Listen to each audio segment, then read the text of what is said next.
तो जी आज हम नॉवल की एपिसोड पढ़ेंगे 68 नफ़रत से बड़ी इश्क की इंतहा बाय मतियाशा।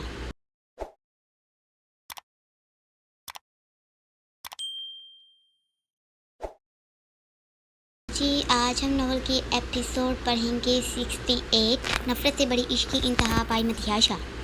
फैसल शाह कहाँ है? तुम ये क्या कर रहे हो? हूर सरशाह को अपने गुंडों के साथ बिजली की तारों और पानी के टब देख धाड़ी। इतनी भी क्या जल्दी पड़ गई है हूर शाह? थोड़ा सा सब्र रखो, सब कुछ तुम्हारे सामने ही होने वाला है। सरशाह मुस्कुराते चेहरे से हूर के सामने नीचे जमीन पर बैठा था। हूर जो चेहरे पर विराजमान थी, रस्सियों से जकड़े शकी नजरों से सरशाह को देखा था। दिल में एक अजीब सा खौफ जगा था। शिद्दत से अपना भाई और शोहर याद आया था। हूर जान तुम्हें लेने आ जाएंगे, वो ज़्यादा पास हैं बाकी सबकी निस्बत। दिल ने दिमाग को हौसला दिया था, अगर वो इतने पास हैं तो अभी तक तुम्हें लेने क्यों नहीं आए? दिमाग ने नफी की थी, दिल में डर बढ़ा था। फैसल शाह कहाँ है? डर गया मुझसे। और खुद के चेहरे पर किसी भी किस्म का खौफ सामने बैठे दुश्मन पर याद नहीं करना चाहती थी, इसलिए अपना खौफ अपने अंदर कैद करते धारने वाले लहजे में पूछा, फैसल शाह तू चला गया? आखिर भाई उसकी बेटी गायब है, वो भी तीन दिन 4 रातों से। उसकी बीवी की कॉल पे कॉल आई जा रही है, आई जा रही थी। बहुत मुश्किल से वो टाइम निकालते गए हैं। सुकून मिला जानकर कि तुम्हारा मुंह बोला बाप लाहौर के लिए निकल चुका है। हूर के चेहरे से कई रंग उड़े थे। तुम्हें पता है अभी तुम्हारे पास ऐसे नीचे ज़मीन पर मैं क्यों बैठा हूँ? सरशार हूर की काली आंखों में डर देखना चाहता था, जो वो चाह कर भी देख नहीं पा रहा था। वैसे मैं भी ना, तुम्हें कैसे पता होगा? ठीक कहा ना? सरशार हूर को देख हल्के से मुस्कुराया। हूर को उसका हंसना ज़्यादा लगा था। मैंने सोचा तुम जैसी बहादुर लड़की थोड़ी सी खिदमत में खुद अपने हाथों से बहादुर लड़की की थोड़ी सी खिदमत मैं खुद अपने हाथों से कर दूं, क्योंकि मेरी ज़िंदगी में मैंने पहली बार इतनी बहादुर लड़की देखी है जो एक मौत की कैद में भी डर नहीं रही। सरशार बोलते ही हूर के पैरों में पहनने जोगर्स उतारना शुरू हुआ था। हूर ने बांधे पैरों को हिलाया था, जैसे इसको रोकना चाहा गया। वो आराम से अपना काम कर गया था। कोई आखिरी ख्वाहिश है तो बताओ? सरशार बैठे से उठ खड़ा हुआ था। हूर ने खा जाने वाली नज़रों से उसको घूरा। तुम्हारा खून करना चाहती हूँ, बताओ करने दोगे? हूर चीखी थी। वो उसके अंदाज पर मुस्कुराया था, जबकि उल्टे कदम लेते कुछ फासले पर गया था। आंखों से इशारा किया गया और तभी हूर को बिजली के शौक दिए गए। पूरे रूम में हूर की चीखें गूंजी थी। उसका दिमाग जैसे घुमा था। सरशार रूम से बाहर गया था। अगर ऐसे ही शौक देने हैं तो ये पानी किस लिए मंगवाया? पहले ऐसे शौक इसलिए दे रहा हूँ, वो भी दिमाग के पास। सरशार ने आंखों से सामने देखने का इशारा किया था, ताकि अगर ये लड़की बच भी जाए तो उसकी दिमागी हालत ख़राब हो जाए। बाबा आजकल दुनिया बहुत आगे निकल चुकी है। जैसे हम लोग अच्छे कामों में तरक्की कर रहे हैं, वैसे ही मारने वाले भी नए तरीके आ चुके हैं। ज़रूरी नहीं है कि मारा तभी जा सकता है जब उसकी सांस ना चले। मारा ऐसे भी जा सकता है कि वो दुनिया में होते हुए भी एक काश बन जाए। सरशार के दिमाग में जो चल रहा था वो इस वक्त वही जानता था। काश राती के कुछ भी पल्ले ना पड़ा था। अभी वो अगला सवाल रखता कि सब आदमियों ने पूरे रूम के अंदर ज़मीन पर पानी फेंका। हूर की हालत गैर होना शुरू हो चुकी थी। वो आंखें झपकाए सब कुछ देखने की कोशिश कर रही थी। हूर के पैरों पर ठंडे पानी की लहर रुकी थी। हूर को कुछ पल में समझ आया था। उसकी काली आंखों से आंसू निकलते इस पानी में रसे थे। दरअसल सरहान का चेहरा याद आया था। आखिरी पल याद आया था जब वो बोल रहा था जल्दी आना, अगर कभी जान मुझे कुछ हो जाए तो आप मेरे बिना क्या करोगे? हूर बुरहान को लैपटॉप पर काम करते सच्ची सा दिल में सवाल आया पूछ के। वो झुका था और इसकी तरफ पूरी तरह मतवजा हुआ। पहली बात, मेरे होते हुए तुम्हें कुछ भी नहीं होगा, जानती हो क्यों? फरहान उठा था और चलते उसके करीब आया था। इसलिए कि तुम्हारी ज़िंदगी मेरी ज़िंदगी से ऐसे जुड़ी है जैसे वो होता है ना जुड़वा बहन भाई, बिल्कुल वैसे। तुम्हें कभी कुछ होने नहीं दूंगा। फरहान मोहब्बत से बोलते उसके माथे पर लब रख गया। ये मेरा सवाल नहीं था जो पूछा, वो बताओ। हूर का मुंह बना था, जबकि जिद्दी अंदाज में फिर से दरियाफ्त किया, अगर कभी ऐसा हुआ तो इस दुनिया को ख़त्म कर दूंगा, क्योंकि मुझे नहीं लगता ये दुनिया मेरे लिए बाकी रहेगी। खुश बुरहान तो टोक बोलते उसके मुस्कुराते चेहरे को उठा उसका मतलब जान, अगर कभी मौत मेरे सामने आ गई तो आप पहले ही आगे दीवार की तरह इसको मिलोगे। आई एम हैप्पी, क्योंकि मैं चाहती हूँ जब मौत मुझे गले लगाए तब मैं आपका चेहरा देखूँ। आंसू से भरी आंखों में खुशी छाई थी, जबकि बुरहान की बातें याद आते ही चेहरा भी मुस्कुराया था। कहाँ है जान आप? आपकी जान की जान जा रही है और आप अभी तक मेरे सामने नहीं आए। हूर का दिल अंदर से चीखा था। कितने ही आंसू बहे थे। फिक्र नहीं करो हूर शाह। अभी वो अपने ख्याल में गुम थी कि सरशार ने इसको अपनी तरफ मतवजा किया। तुम्हारे जाने के बाद अगला नंबर तुम्हारे प्यारे मुंह बोले भाई बुरहान शाह का होगा। इसको मौत इससे भी बदतर दूंगा। और फिर सर मुराद शाह जो तुम्हारा खून है इसका आएगा। मुराद शाह की नस्ल कभी आगे नहीं बढ़ेगी जिसने मेरे बाप दादा को इतनी तकलीफ दी। सरशार गुस्से से गोया वो जवाब देना चाहती थी, मगर बोलने की हिम्मत ना हुई। वो ख़त्म हो रही थी। चेहरे से बहता खून पानी में बूंदों की तरह गिर रहा था। कोई भी मदद के लिए ना आने वाला था, इसको अंदाज़ा हो गया था। वो तैयार थी इस दुनिया से जाने के लिए। तभी एक बार फिर से वही काम शुरू हुआ था। उनकी चीखें एक बार फिर से पूरी फैक्ट्री में गूंजी थी। 3 बार बिजली की तार पानी में फेंकी गई। ऐसे तड़पा कर मारना बुरहान शाह को हमें चाहिए। इसको एक ही बार में मारो। वकाश राजी का बस नहीं चल रहा था कि हूर को एक ही बार में ख़त्म कर दे। सरशार कभी तार पानी में फेंकता था तो कभी निकाल देता था। वो क्या करना चाहता था बिल्कुल भी वकार को समझ नहीं आई थी। बाबा साईं आप यही समझो कि हम इस लड़की के लिए बुरहान शाह को ही ख़त्म कर रहे हैं। बेफिक्र रहें। वो गलीज मुस्कुराते से जाते फिर से शुरू हुआ था। शाह साईं आज 5वां दिन भी गुजर रात होने को आई है। आप सब लोग क्या कर रहे हैं? जाने हमारी फूल सी बच्ची किस हाल में होगी। मेरा दिल बैठा जा रहा है। प्रेशर जब पहले हुई थी तब वो एक बच्ची थी, अभी वो कोई बच्ची नहीं है कि ऐसे हाथ बांधे आप सब लोग इंतजार कर रहे हैं कि खुद ब खुद ही खबर मिल जाएगी। नाज रोने के साथ बोलना शुरू हुई थी। सुल्तान शाह हाथ बांधे सिर्फ सुन रहे थे, वो भी क्या जवाब देते। अभी सब कुछ सरहान और बुरहान के ऊपर छोड़ दिया गया था। दोनों ने ही रात पूरा घर सर पर उठा लिया था। सुल्तान शाह को हार माननी पड़ी थी। बुरहान ने सारी मीडिया में हूर की तस्वीरें दे दी थी और ना भी रख दिया था कि जो भी कोई इस लड़की का पता देगा इसको 1 करोड़ रुपए दिया जाएगा। बुरहान अपनी ताकत जैसे भी इस्तेमाल कर सकता था वो कर रहा था। पूरे पाकिस्तान में ही हूर को ढूंढने का काम शुरू हो गया था। दूसरी तरफ सरहान ने लाहौर का एक एक कोना छान मारा था। ऐसी कोई भी जगह न छोड़ी थी जहां वो खुद ना गया हो। सुल्तान शाह दोनों के लिए फिक्रमंद थे क्योंकि दोनों ही अपने अपने तरीके से लगे पड़े थे। नाज बेगम अस्मा बेगम आयत लोगों के हमरा लाहौर आ चुकी थी। अभी नाज बेगम बोल रही थी और अस्मा बेगम के आंसू गिरते जा रहे थे। सुल्तान शाह विजय तक के अंदाज में उठे थे। वो क्या जवाब देते। इनके पास एक भी लफ्ज़ ना था कुछ कहने या हौसला देने के लिए। सबके दिल में खौफ बढ़ चुका था। अस्सलाम वालेकुम आयत जो बाहर से एक घर में दाखिल हुई थी सुल्तान शाह को देख सलाम करते इनको अपनी तरफ मतवजा कर गई। वालेकुम सलाम बेटा कहाँ गई थी। वो धीमे से लहजे में इस्तफसार करते आयत के सर पर हाथ रख के। वो तयाबू में ऐसे ही बाहर गई थी। आयत इनके चेहरे पर तकलीफ देख जैसी था बोलते हुए खामोश हुई थी। बेटा अकेले बाहर मत जाना, अगली बार अगर जाना हो तो अपने साथ किसी को लेकर जाना। वो हल्के फुल्के अंदाज में कहते आगे बढ़े थे। आयत ने दूर तक इनको जाते देखा था। आयत आलिया लोगों से मिलने गई थी। कब से तुम्हें फ़ोन कर रहा हूँ, कहाँ मर गए थे। जैसे ही फ़ोन पिक हुआ सरशाह मुंह के बल धाड़ा। वो खिड़की से पार लॉन में देखते गोया था। नादिया जो रूम के बाहर से गुजर रही थी थार सुन इधर उधर देखते वहीं खड़ी हुई थी। खुले डोर से सरशाह को देखा था। वो फ़ोन कान से लगाए सामने नजर आया था। साहब जी हम लोग लाहौर पहुँचे। कब से तुम्हें फ़ोन कर रहा हूँ, कहाँ मर गए थे। जैसे ही फ़ोन पिक हुआ सरशाह मुँह के बल धाड़ा। वो खिड़की से पार लॉन में देखते गोया था। नादिया जो रूम के बाहर से गुजर रही थी थार सुन इधर उधर देखते वहीं खड़ी हुई थी। खुले डोर से सरशाह को देखा था। वो फ़ोन कान से लगाए सामने नजर आया था। साहब जी हम लोग लाहौर पहुंचने वाले हैं, इस्लामाबाद के पास हैं। अभी पूरे रास्ते में बहुत से नाके लगे हुए थे, मुश्किल से यहाँ तक पहुँचे हैं। उनके पास से घबराहट से भरी आवाज़ भरी उभरी। सरशाह ने अपनी मूंछों को उंगली से छुआ था। शाबाश ऐसे ही आगे बढ़ो और इस लाश को वहीं छोड़ना जहाँ कहा है, समझे। सरशाह दो टोक बोलते पलटा था। नादिया काश सुन घबराई थी चिपटे फ़ौरन से वहाँ से गुजरी थी ताकि कोई इसको देख ना ले। किसकी लाश। नादिया जो भागते अपने रूम में पहुँच चुकी थी घबराते अपना पसीना साफ किया था। कहीं ये हूर की बात तो नहीं कर रहे थे। नादिया के दिल जैसे खौफ में जकड़ा था। नहीं ऐसे कैसे हो सकता है। अगर हूर होती तो वो नाम लेते और वैसे भी ये यहाँ मीरपुर में ना होते अगर हूर को मारना होता। नादिया ने खुद को तसल्ली दी थी। वो कुछ भी बुरा सोचना नहीं चाहती थी। जिनकी पहले ही इस पर दुखी थी वो मुझे किसी भी किस्म का दुख देखना नहीं चाहती थी। साईं रात गहरी हो गई है, हमें वापस लौट जाना चाहिए। खादम दूर चलते रोड को देख प्राण से मुखातिब हुआ था। प्राण काले आसमान पर आंखें गाड़े लबों में सिगरेट दबाए अपने अंदर की आग में जला था। खादम तुम जाओ। अमाद खादम को जाने का हुक्म देता खुद उसके बराबर में आया था। शाह और कितनी देर ऐसे ही तू ही बैठने वाला है। तूने जो कल किया है शाह उसके बाद हर तरफ आग बढ़ने वाली है। मुझे कुछ समझ नहीं आ रही तुझे क्या बोलूँ। शहर से तो निकल आए हैं हम, चल घर चलें। सब बहुत परेशान है। सलाम भी जाने क्या कर रहा है। सुल्तान अंकल की भी तबीयत ठीक नहीं है। सलमान अंकल की कॉल पे कॉल आई जा रही है। अमाद इसको वैसे ही खामोशी से बैठे थे। सर आप बढ़ते लब भींच गया, सर काम हो गया। हाशम जो गाड़ी से निकलते सीधा बुरहान के पास आया था। अमाद को एक नजर देखते बुरहान को आगाह किया। जितनी जल्दी हो सके सबको खत्म करो, मैं एक भी दुश्मन को छोड़ना नहीं चाहता, कोई भी जिंदा न मिले मुझे। बुरहान नीली आंखों में वैसे सजाए गोया था। अमाद ने अपना सर पकड़ा था जो कि वो 2 दिन से यही सब कुछ चल रहा था। शाह मेरा दिल जाने क्यों ये कहता है मुझे मीरपुर जाना चाहिए। इससे पहले अमाद कुछ बोलता बुरहान अपने दिल की आवाज़ बयान कर गया। शाह ऐसे ही अपना शक इस तरफ मत ले जा प्लीज़। हूर वहाँ होती या कोई सीन हुआ होता हमें खुद पता चल जाता। मैं बोल रहा हूँ ना हमें हूर के केस की फ़ाइल लेनी चाहिए जिस पर वो काम कर रही थी। क्या पता इन लोगों का ये काम ना हो। अमाद अपना ख्याल रख गया था। उन्हें सबको देख लिया है। इसका कहना है ये कोई अंदर का आदमी है। मेरा सर फट रहा है, एक बार मेरी हूर मिल जाए इसके लिए इसको अपने हाथों से खुद मारूंगा। बुरहान आग के शोले से कम तो ना था। अमाद अच्छे से जानता था, इसीलिए सिर्फ कंधे पर हाथ रखते ठंडा करने की कोशिश की। क्या हुआ। गाड़ी के रोकने पर साथ वाली सीट पर बैठे शख्स ने पहले वाले से पूछा। मेरा दिल आगे जाने को नहीं कर रहा। सामने इस रोड पर देख कितनी पुलिस है, तुझे लगता है वो हमें ऐसे ही गुजरने देंगे। मैं तो कहता हूँ इस लाश को यही सुनसान इलाके में फेंक देते हैं। ज़रूरी है शहर के अंदर जाकर ही फेंकनी है। ड्राइविंग सीट पर बैठे आदमी ने सामने वाले से कहा। मेरा भी यही दिल कहता है। मीरपुर से कितनी मुश्किल से हर जगह से बचते हुए यहाँ तक पहुँचे हैं। आगे जाना बहुत खतरा है क्योंकि ये लड़की यहाँ ही की रहने वाली है। तीसरा आदमी में दरमियान में बोला था। चल फिर ऐसे कर गाड़ी को इस इलाके की तरफ डाल दे। दूसरे आदमी ने पहले वाले से इशारा किया था। वो भी राजी हो गया था।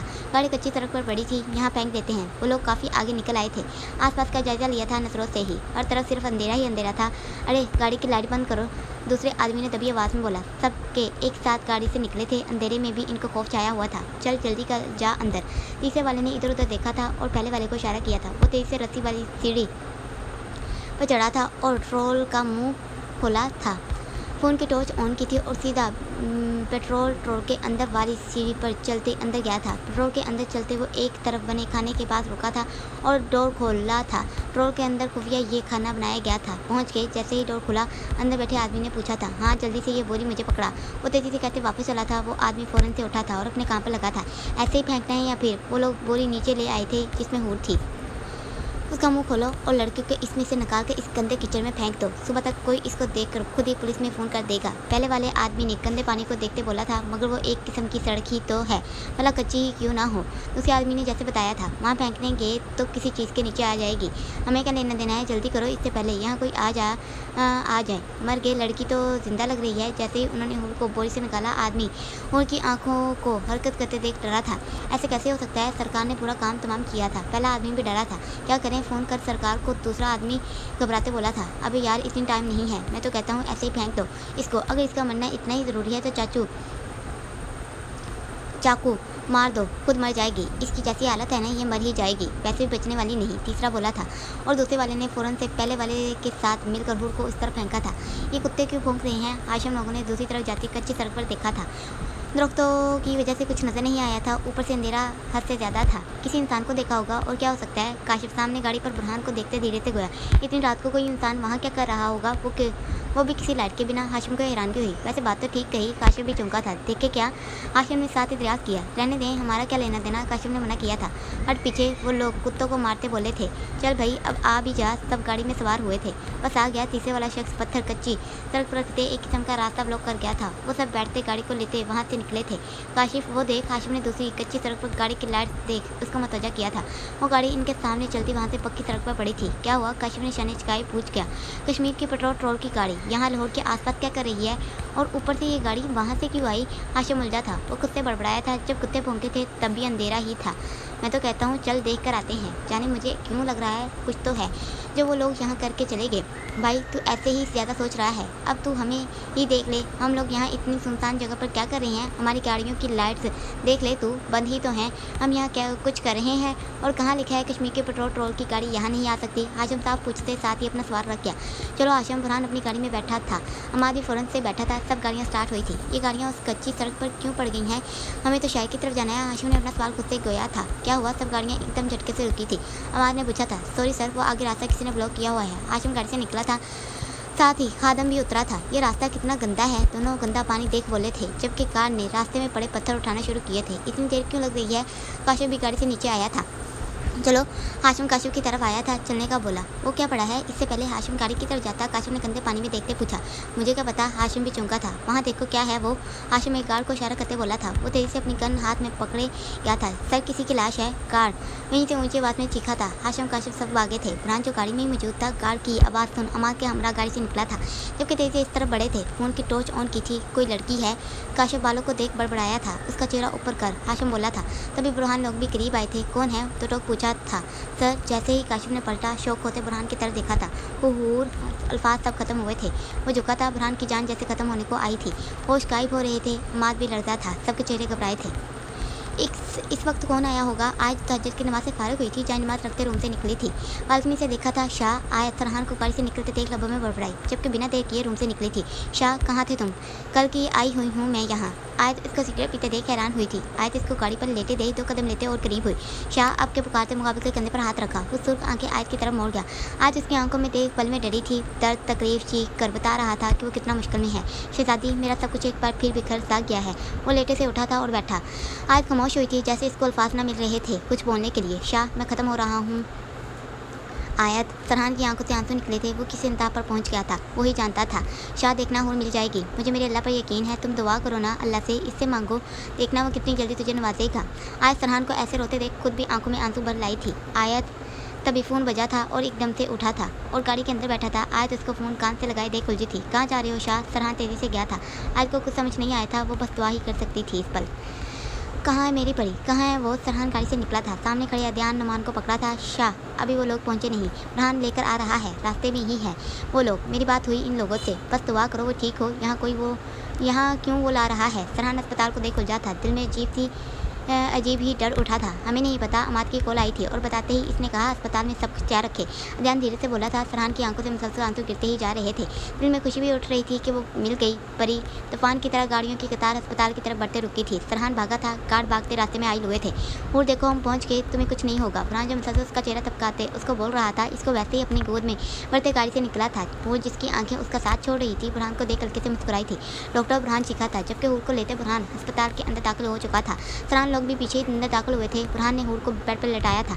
तब परी फरहान हूर की हालत देख ताक्त हुआ था। डॉक्टर हूर को लेकर रूम में गए थे। फरहान जैसे सदमे में गया था। ये क्या हो गया, क्यों हुआ ये सब, क्यों? फरहान जो 5 दिन से सब्र से काम ले रहा था, हूर की हालत देख टूटा था। आंखों से सब्र टूटने के आंसू गिरे थे जो उसने बेदर्दी से दीवार में मुक्के मारना शुरू हुआ था। शाह अमाद उसकी तरफ लपका था, जबकि नुमान भी भागा था। शाह तुझे क्या हो गया है? अमाद उसको पकड़ते बोला था। फरहान पूरी तरह टूट चुका था और वैसे ही मारते मारते नीचे ज़मीन पर गिरा था। हाशिम काशिफ खादिम ने अपने मालिक को देखा था। दर्द इन्हें भी हुआ था। मैं उसका ख्याल न रख सका, मैंने देर कर दी इस तक पहुँचने में। भाई तूने उसकी हालत देखी? फरहान रोते खोया था। अमाद ने आंखें बंद करते इसको गले लगाया था। कुछ नहीं होगा हमारी हूर को, वो बहुत बहादुर है, देखना वो लड़के वो लड़ लेगी हर चीज़ से। मैं किसी को भी नहीं छोड़ूंगा, सबको अपने हाथों से मारूंगा। फरहान गुस्से से चीखा था। फरहान रोते दर्द में मुतला हुआ था। सब्र का पैमाना लबरेज हुआ था। कुछ नहीं होगा मेरी परी को। फरहान अपनी जगह से उठा था और फरहान के करीब नीचे बैठा था। कल तक तुम ही तो बोल रहे थे ना फूल को कुछ नहीं होगा, तो अभी ऐसे कैसे टूट सकते हो? वो मिल गई है, ऐसे ही ठीक भी हो जाएगी। मेरा दिल कहता है। फरहान को हौसला दे रहा था या खुद को। सभी इसको देख हैरान हुए थे। ये सब तुम्हारी लापरवाही की वजह से हुआ, तुम उसका ख्याल नहीं रख सके, बस इतने ही काबू इंसान हो तुम। फरहान का गुस्सा एक बार फिर फरहान पर भड़का था। शाह बस कर, अभी ये इन बातों का टाइम नहीं। अदनान फरहान के करीब बैठा था और उसके कंधे पर हाथ रखते इसको खामोश रहने का गोया। शाह खाना खा लो। आयत फरहान को बेंच से उठते देखते पास ही आई थी। 2 दिन होने को आए थे, मगर हूर की हालत में कुछ बेहतरी नजर नहीं आ रही थी। वो जिंदगी और मौत की जंग लड़ रही थी। आयत खाना लेकर अस्पताल में आई हुई थी। जब इसने फरहान को खामोश बैठे देख इस्तफसार किया था। भूख नहीं, वो ऐसे ही सरसी से आयत को देखते बोला था। शाह फिक्र नहीं करो, अल्लाह सब बेहतर करेगा। हूर को कुछ नहीं होगा। आयत उसके करीब होते बैठी ताकि उसे हौसला दे सके। आयत तुम्हें लगता है हूर के साथ जो कुछ भी हुआ वो मेरी लापरवाही की वजह से हुआ? नहीं, बिल्कुल भी नहीं। शाह तुम ऐसा क्यों सोच रहे हो? इससे पहले फरहान को आगे कुछ मजीद कहता है, आयत दरमियान में ही उसकी बात काटते बोली, क्योंकि मुझे लगता है मैं अच्छे से उसका ख्याल न रख सका। काश इस रात इसको मैंने जाने ना दिया होता तो ये सब कुछ ना हुआ होता। फरहान की आंखें एक बार फिर नम हुई थी। आयत ने फरहान के कंधे पर हाथ रखा था। शाह ऊपर वाला जो लिखता है वही होता है। ये लिखा था, ऐसे ही लिखा था, इसीलिए सब कुछ ऐसे ही हुआ। नहीं, मैं सब कुछ रोक सकता था। सारी गलती मेरी है। तुम ऐसे ही मुझे तसल्ली देने के लिए बोल रही हो। मैं जानता हूँ सारा मेरा ही कसूर है। फरहान ठीक बोलता है, मैं हूर का ख्याल न रख सका। मैं मोहब्बत का बहुत बड़ा दावा करता हूँ, लेकिन देखो अपनी मोहब्बत तो क्या बीवी का एक भी फ़र्ज ना निभा सका। क्या इंसान हूँ मैं? फरहान ने दर्द से आंखें बंद की थी, जिनसे आंसू एक बार फिर निकलते बहे थे। आज को तकलीफ हुई थी। शाह प्लीज़ तुम ऐसे हिम्मत नहीं हार सकते। और क्या कहा बुरहान ने? उसकी बातों को ज़्यादा अहमियत ना दो, वो भी गुस्से में है। आखिर हूर को बहुत चाहता है। वो इतना याद रखो, जब बचपन में हम लोग हूर के साथ नहीं थे तब वो ही था उसका सहारा, वही था जिसने इसको नई ज़िंदगी जीना सिखाया। अगर वो ऐसे बोल रहा है इसको ना सुनो, वो भी तकलीफ़ में है। आज फरहान के कदमों में नीचे बैठी थी, जबकि फरहान के दोनों हाथों को अपने हाथों में दबाया था। गलती तो मेरी है, इसको मुझे मानना होगा, क्योंकि अगर इस रात में एक बार फरहान ने नम आंखें खोले सामने नीचे बैठी आयत को देखा था, सिर्फ एक बार उसकी बातों को संजीदगी से सुनकर जाने देता तो शायद जितना बुरा आज है इतना ना हुआ होता। फरहान की खुद से जैसे जंग शुरू हुई थी। आयत ने सर नफी में हिलाया था। फरहान तुम्हें हूर की कसम, खाना खाओ। आयत जिसकी खुद आंखें बनने को आई थी, खुद को कंट्रोल रखते 2 टोक बोला था और प्लेट फरहान के सामने की थी। साथ ही रोटी का नवाला बनाते हाथ आगे बढ़ाया। भूख नहीं है शहजादी? फरहान ने बेदर्दी से अपनी आंखें रगड़ते साफ की थी। मैंने पूछा नहीं, मैं खाना लिए इंतज़ार कर रही हूँ। आज भी जिद करना जानती थी वो इसको इल्म था कि अभी फरहान को खाना कैसे खिलाना है। जब से हूर गायब हुई थी उस दिन से फरहान का खाना पीना एक किस्म का बंद ही था। बहुत मुश्किल से अदनान इसको खिलाता था। फरहान ने अब के कोर से आयत को देखा था, जो अपनी बड़ी आंखें मजीद बड़ी किए इसको घूरना शुरू हुई। पास नहीं आओगी फरहान जानता था, इसीलिए हल्के फुल्के लहजे में गोया। मुँह खोलो। आयत माथे पर बल डाले और बोली थी। फरहान ने मुँह खोला था। आयत का चेहरा जैसे हल्के से मुस्कुराया था। चलो शुक्र है आयत है यहाँ भाई के पास। सर जो सामने ही खड़ा हुआ था सब कुछ देख रहा था, दिल में बड़बड़ाया था। और बुरहान आयत ने जैसे ही निगाहें आईसीयू की तरफ घुमाई, फरहान सामने ही नजर आया था। वो सरसी सी निगाह डाले आगे बढ़ा था। आयत फ़ौरन से फरहान के कदमों से उठी थी। फरहान जो डॉक्टर के हमरा आगे बढ़ चुका था, आयत की नज़रों ने दर तक मुकाबल का पीछा किया था, मगर वो सितमगर ने एक बार भी मुड़कर न देखा था। आयत के दिल में जैसे कुछ चुभा था। इसने कितने दिनों बाद बुरहान को देखा था। एक महीना होने को आया था। इसे याद था जब आखिरी बार दोनों की बात हुई थी, तब भी सिर्फ दोनों में झगड़ा ही हुआ था। वो अभी भी उसका ऐसे चले जाना आयत को नई सोचों में डाल गया।